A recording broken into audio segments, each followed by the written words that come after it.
که به هیچ عنوان با اولتیماتوم، با جنایت، با تهدید به ارتکاب جنایت جنگی سازگاری نداره. جمهوری اسلامی ایران و ملت ایران تجربه بسیار بسیار تلخی از مذاکره با آمریکا داره و این تجارب رو ما به آسانی به دست نیاوردیم که بخوایم به آسانی نادیده بگیریم.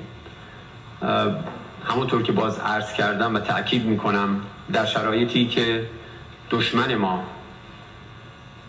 بر حجم جنایاتش داره می‌افزایه و هر روز ما میدونیم جنایات جدید رو رقم میزنه، همه هوش و حواس ما باید معطوف به دفاع از کشور باشه.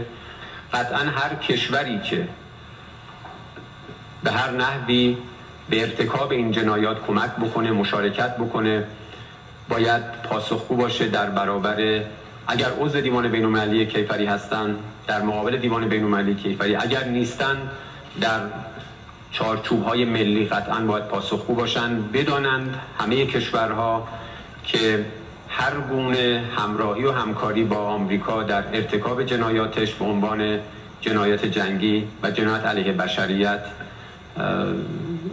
باید مورد مؤاخذه و بازخواست قرار بگیره.